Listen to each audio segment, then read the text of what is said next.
Now we've always loved Ather's electric scooters because they are just so sporty and so much fun to ride. But with the Rizta, Ather has taken a different approach. The Rizta is meant to be a practical family scooter. And the idea of an electric family scooter sounds a bit boring, right? But hey, it's Ather after all, and Ather does things differently.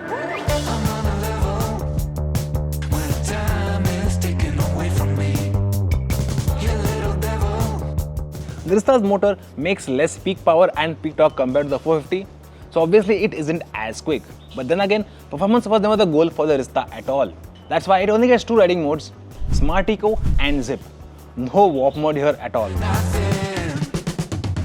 Ather claims that the Rizta can accelerate from 0 to 40 in 4.7 seconds. Now that's comparable to some of the slower 125cc petrol scooters. It's not bad by any means, but the bigger problem is that in Smart Eco mode, the Rizta feels a bit too slow, and on our ride, it struggled to climb some inclines. The Rista's performance is far from exciting, but it feels adequate for city use. Overtaking is pretty easy, but you'll have to be in zip mode for that, because Smart Eco limits your top speed to only 50 kph. If you're going to ride on open roads, Ather says the Rizta will hit a top speed of 80 km per hour, but honestly, it feels happiest at about 60.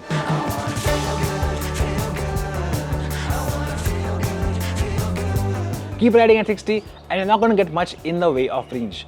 Now, Ather claims that the range for this mid-spec Rizta Z with a 2.9 kWh battery pack is a little over 120 km. But after riding for a little over 35 km, we saw a charge drop of 40% from the battery, and by that calculation, you'll get a range of around 80 odd km in zip mode, a little more in Smart Eco. So in reality, 90 to 100 makes a lot of sense. But if you need more range, you can always opt for the top-end Rizta Z with a 3.7 kWh battery pack, which has a claimed range of a little under 160 km. Now you're not going to have much cornering fun with the Rizta. That's what the 450 is meant for after all. But even though the Rizta is a few kilos heavier than the 450, it feels quite nimble in traffic, and its MRF tires do give it decent grip. But the Rizta does fix one issue we had with the 450, and that is ride quality. Now the 450 is sprung quite stiffly, which gives it sporty handling, but on bad roads it can be a real backbreaker. Thankfully, the Rizta rides much better, but it's not plush by any means. The sharpest bumps do come through from the road to your hand and a little to your back. So coming to a question, is it fun? Well, not exactly, but it should be quite easy to live with, which brings us to... But the biggest talking point of this Rizta is this big seat, which Ather claims is the biggest in class. Now with a height of 780 mm, getting on the seat is pretty easy, but the seat itself is quite wide, which means if you're on the shorter side or if you have fat thighs, well, it'll push your legs further out and it'll feel a little tall, so you have to sit all the way far forward. But if you're 5'7" or above, you can sit anywhere on the seat and be comfortable. But the best part of having such a long seat is that your pillion has plenty of space even if the rider is wearing a backpack. And even if there's no backpack in the equation, the pillion doesn't have to get cozy with the rider unless they want to, of course. Get it done.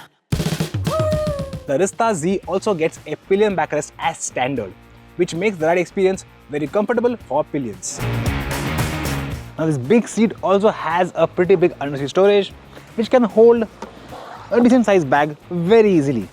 But here's the acid test.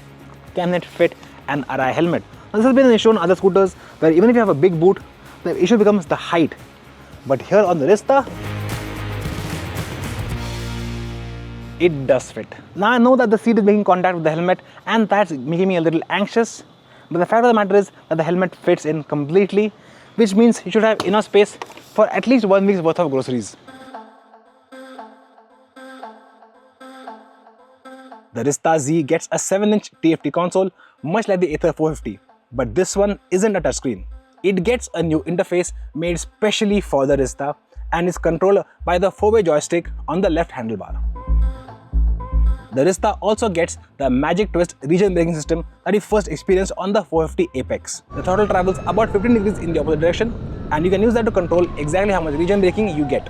And once you get used to it, you can use the throttle to control your speed completely and even come to a stop without touching the brakes at all. One brand new feature for the Rizta is skid control, which is basically a traction control system. It cuts power when it detects the rear wheel slipping, but because the Rizta is electric, this intervention is really smooth. Most of the time, you only know it's working, but it does work. Apart from these, the Rizta Z also gets Google Maps navigation. But because there's no touchscreen here, you have to use the Ather phone app to send the navigation data from your phone to the console. The Rizta Z also gets other features like auto hold, call and music control, and a lot more, and you can see that list on your screen right now.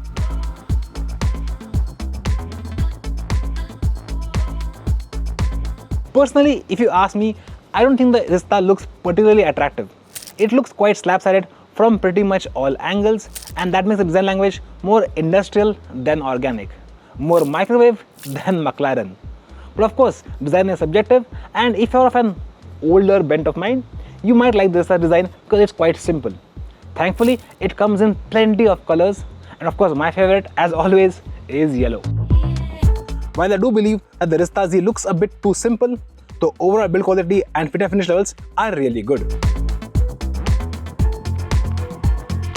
Ather's goal with the Rizta was to build a practical family scooter, and that's something they have absolutely nailed. Now, it's not a fun scooter by any means, but what it lacks in excitement, it more than makes up for in terms of practicality. So all that remains to be considered is the pricing. Now this mid-spec Rizta Z with a 2.9 kWh battery pack costs Rs 1.25 lakhs ex-showroom. But if you want all the fancy features like magic twist, skid control, navigation and the works, you have to buy the Pro Pack, which is 16 grand on top. So that brings the total to Rs 1.40 lakh ex-showroom. Now this is a sweet spot in the pricing because it's the same as the TVS iQube S. But where the Rizta has more features, the iQube S has a little more range. So which variant of the Rizta would you pick and why? Or would you pick something else altogether? Do let us know in the comments, and as always, thank you so much for watching.